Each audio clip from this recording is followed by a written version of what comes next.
ایک روایت بیان کرتا ہوں. ایک دن میرے آقا صلی اللہ علیہ وسلم اپنے گھر سے باہر تشریف لے جاتے ہیں, مدینہ المنورہ کے مضافات میں سیر کے لیے جاتے ہیں. اچانک دیکھتے ہیں ایک قافلے نے پڑاؤ کیا ہوا ہے. وہ قافلہ ان کے پاس اونٹ ہے. میرے آقا صلی اللہ علیہ وسلم کو عرب کا ایک سرخ اونٹ بہت پسند آیا. میرے آقا صلی اللہ علیہ وسلم نے ارشاد فرمایا میں اس اونٹ کو خریدنا چاہتا ہوں. قافلے کا سردار وہاں موجود تھا. انہوں نے کہا لے جائیے, خریدیے. میرے آقا صلی اللہ علیہ وآلہ وسلم نے ارشاد فرمایا دیکھو میں سیر کے لیے آیا تھا, اونٹ خریدنے کے لیے تو نہیں آیا تھا, یہ میرا مقصد نہیں تھا, میں فقط سیر کے لیے آیا تھا. تمہارا اونٹ نظر آیا, مجھے پسند آیا. ارے ناز کرتے ہیں ہم, کیا عظیم اونٹ ہے وہ جو آقا کو پسند آ گیا, جو آقا کو پسند آ گیا. میرے آقا نے ارشاد فرمایا میں اسے خریدنا چاہتا ہوں لیکن اس وقت میرے پاس قیمت نہیں ہے, میرے پاس قیمت نہیں ہے. میں جاؤں گا گھر جا کر واپس قیمت ادا کر دوں گا. وہ دیکھ رہے ہیں میرے آقا صلی اللہ علیہ وسلم کو, آقا جا رہے ہیں, آقا وہاں سے تشریف لے جاتے ہیں. وہ آقا کو کہتے ہیں آپ لے جائیں, اونٹ آپ لے جائیں. آقا کے حسن کے جلوے دیکھ رہے ہیں, اس وقت تک آقا کو دیکھ رہے ہیں جب تک آقا ان کی آنکھوں سے اوجھل نہیں ہو جاتے. جب آقا ان کی آنکھوں سے اوجھل ہو جاتے ہیں تو اچانک ایک شخص پوچھتا ہے ارے یہ کون آیا تھا, یہ آنے والا کہاں سے آیا تھا, کہا جانے کہاں سے آیا تھا, ہم اسے نہیں جانتے. کہا اونٹ خرید کے لے گیا, قیمت دی, کہا نہیں دی. کہا کیا کیا, کہا ادھار, کہا ادھار دیا. نام جانتے ہو, نام نہیں جانتے. ایڈریس جانتے ہو, ایڈریس نہیں جانتے. پتا ہے کون ہے, نہیں پتا. کوئی ضامن نہیں, کوئی ضمانت دینے والا نہیں, کوئی چیز گروی رکھی, گروی بھی نہیں رکھی. عرب کا سرخ اونٹ انتہائی مہنگا اونٹ ہوتا ہے. علماء جانتے ہیں سرخ اونٹوں کی قیمت کیا ہے. کوئی بندہ آئے جس کا نام پتا نہیں, ایڈریس پتا نہیں کہاں رہتا ہے, کہاں سے آیا ہے, اپنا اونٹ, ان کا اونٹ وہ لے کے چلے جاتے ہیں, ادھار لے کے جاتے ہیں, نام بھی نہیں بتاتے, ایڈریس بھی نہیں بتاتے. کہا تمہیں کیا ہو گیا تھا, تم نے اپنا اونٹ یوں ہی دے دیا. ایک شخص بولا ارے تم کہتے ہو کہ اس کا نام پوچھتے, اس کا پتہ پوچھتے,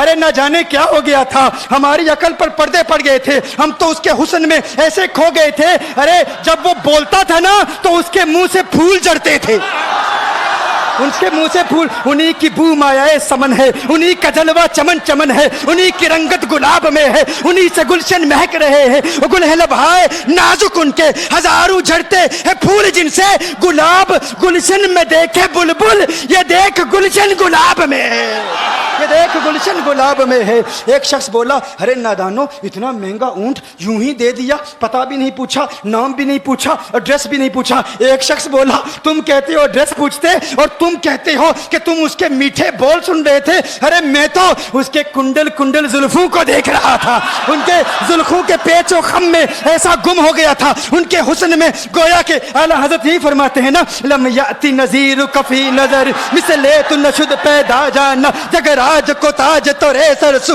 ہے تجھ کو شہید و سرا جانا, انفی اتش و سخا کا اتم ہے گیسو پاک ہے ابر کرو, ہے گیسو پاک ہے ابر کرو, برسن ہار رم جم دو بوند ادھر بھی گرا جانا, انفی اتشن و سخا کا اتم. اور ایک پنجابی شاعر نے کہا مکھ چند بدر شاہ شانی, مت چمکے لاٹھ نورانی, کالی زلفت اک مستانی, مخمور عقیل مدبریا. وہ ان کا حسن تھا, وہ ان کی زلفیں ایسی, ان کی میں زلفیں یار تیرے بال کے صدقے, رہائی جس سے نہ ہو ایسے پیار کے صدقے, اور جو حشر تک نہ دے چین قبر میں بیدم, میں ایسی یاد کے قرباں خیال کے صدقے. یہ ان کا حسن. دل میں جگر میں آنکھ میں بس تو ہی تو رہی, دل میں جگر میں آنکھ میں بس تو ہی تو رہے, اس کے سوا نہ دل میں کوئی آرزو رہے. اس اہتمام میں شوق میں سجدے کروں ادا, تیرا خیال آئے تو دل باوضو رہے. اور جنت میرے نصیب کی وائز کو بخش دے, میرے کفن میں گیس ہوئے جانا کی بو رہے. میرے کفن میں گیس ہوئے جو ان کی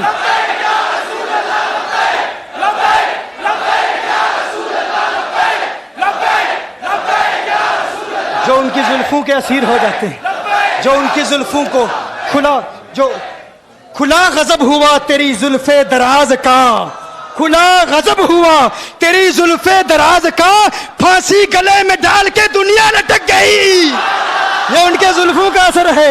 لوگ قربان ہو جاتے ہیں, اپنی جان مارتے ہیں. آقا آپ کی کنڈل والی زلفیں ایسی ہیں, ہمیں کہاں یاد رہی قیمت کتنی ہے, نام کیا ہے, علاقہ کون سا ہے, شہر کون سا ہے. ابھی کلام ہو ہی رہا تھا, ایک شخص نے کہا ارے نادانو کیا کیا, اونٹ دے دیا, نام بھی نہیں پوچھا, پتہ بھی نہیں پوچھا. ایک شخص بولا ارے وہ تو ان کے میٹھے بولوں میں کھو گیا تھا, یہ تو کنڈل والی زلفوں میں کھو گیا تھا. لیکن تم جانتے ہو میں کیا دیکھتا تھا؟ کہا کیا دیکھتے تھے؟ کہا ان کے لبوں پر جب تبسم کی کھلکھلاہٹ ہوتی, جب مسکراہٹ ہوتی, ان کے دانتوں کی چمک دیکھ رہا تھا. وہ مسکراتے تھے, ان کا نور مجھے سامنے والے پہاڑوں پہ نظر آتا تھا.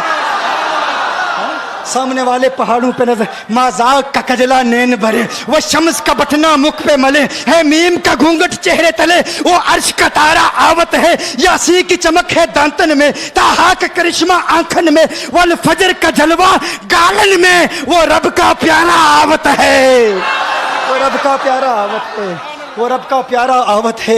ایک شخص نے کہا ارے تم تو ان کے دانتوں کی چمک کو دیکھتے تھے, ان کی مسکراہٹ کو دیکھتے تھے, اور مجھ سے پوچھتے ہو کہ میں نام پوچھتا, پتہ پوچھتا. ارے دیکھتے نہیں, تم دانتوں کو دیکھتے تھے, میں تو ان کے نینوں کو دیکھتا تھا, میں تو ان کی آنکھوں کو دیکھتا تھا, ان کی آنکھوں کے حسن میں ایسا کھو گیا تھا. ارے میں تو بھول چکا تھا, ہم تو اپنے ہوش و حواس کھو بیٹھے تھے. ایک شخص نے کہا ارے دیکھو دیکھو وہ تمہارا اونٹ ہی لے گیا ہے, اونٹ ہی لے گیا ہے, نام بھی نہیں پوچھا, ایڈریس بھی نہیں پوچھا. کلام میں یہ تاثر دیا گویا کہ اونٹ چوری ہو گیا ہے. اچانک خیمے سے ایک عورت کی آواز آتی ہے, خیمے سے ایک عورت کی آواز آتی ہے. وہ کہتی ہے خبردار, انا دامنۃ لثمن جبنکم. ایک عورت کہتی ہے خبردار, کوئی یہ نہ کہے اونٹ چوری ہو گیا ہے, میں ضمانت دیتی ہوں تمہارے اونٹ کی قیمت کی. اگر قیمت ادا نہ کی تو میں کروں گی, میں ضمانت دیتی ہوں, میں ضامن ہوں. کہا شکر ہے کوئی تو جانتا ہے اس کو, شکر ہے کوئی تو اس کو جانتا ہے, کوئی تو پہچانتا ہے. کوئی اور ضامن نہیں تھا, ضمانت دینے والا نہیں تھا. شکر ہے تم جانتی ہو. کہا نہیں جانتی تو میں بھی نہیں ہوں, کون ہے مجھے بھی نہیں پتا کون ہے. کہا پھر ضمانت کاہے کی, کیوں ضمانت دے رہی ہو؟ اس نے کہا ہوا یہ کہ جب وہ تم سے باتیں کر رہا تھا نا, تو خیمے کی اوٹ سے میں نے اس کا حسین چہرہ دیکھ لیا. ارے سنو سنو سنو سنو سنو سنو, کہا جس کا چہرہ اتنا حسین ہو وہ جھوٹا نہیں ہو سکتا, وہ جھوٹا نہیں ہو سکتا, وہ جھوٹ نہیں بول سکتا. میرے آقا کا حسن ہی ایسا ہے. تم کہتے ہو تم ان کی طرح ہو, ذرا تم بھی کہیں خریدنے کے لیے کچھ جاؤ, دیکھتے تیرے چہرے کا حسن دیکھ کر کون ضمانت دیتا ہے, کون ضمانت دیتا ہے. ابھی بات ہو ہی رہی تھی نا, ابھی کلام ہو رہا تھا, اچانک میرے آقا کے غلام آ گئے. اچانک صحابہ قیمت لے کر, کون ہے جس نے آقا کو اونٹ دیا ہے؟ یہ ضیافت کے لیے چند کھجوریں بھی لے لو, کھجوریں بھی رکھ لو, اور یہ قیمت بتاؤ. انہوں نے کہا قیمت, اب قیمت کو چھوڑو, اب سودے کو چھوڑو. کیوں؟ اب ہمارا سودا بازار مصطفیٰ میں ہو چکا. اب ہمارا ارے قیمت کو بھول جاؤ, قیمت کو چھوڑو, اب ہمارا سودا ہو چکا. ارے کیا ہوا, کیسے؟ کہا بتاؤ وہ سونا تھا کہاں سے, وہ منمونا کہاں سے آیا تھا؟ ارے ہم تو اس کا آنا جانا دیکھ رہے تھے, ہم تو دیکھتے ہی رہ گئے. ایک ماہ عدن, نورانی بدن, نیچی نظریں, سب کی خبریں. ایک ماہ مدن, نورانی بدن, نیچی نظریں, سب کی خبریں. وہ دکھا کے پون, وہ سنا کے سخن, مورا پھونک گیا سب تن من دن, مورا پھونک گیا. کہا وہ سونا تھا کون بتاؤ؟ ارے کہا وہ دیکھتے نہیں, وہ کھجوروں کا جھنڈ نہیں دیکھتے. ارے وہی تو مدینہ المنورہ ہے, اپنی قسمت پہ ناز کرو, یہ وہی محمد عربی ہے. ارے جن کی عظمتوں کے ترانے دنیا لاپ رہی ہے, تم خوشبخت ہو, تم مدینے کے قریب آ گئے ہو. کہا پھر لے جاؤ. آقا کی بارگاہ میں حاضر ہوئے. وہ سارا قافلہ کلمہ پڑھ کے واپس آ رہا ہے, اور ان کے تیور دیکھنے کے لیے گویا کہ کہہ رہے ہیں یہ ناز یہ انداز ہمارے نہیں ہوتے, یہ ناز یہ انداز ہمارے نہیں ہوتے. جولی میں اگر ٹکڑے تمہارے نہیں ہوتے, ملتی نہ اگر بھیک حضور آپ کے در سے, اس ٹھاٹ سے منگتو کے گزارے نہیں ہوتے.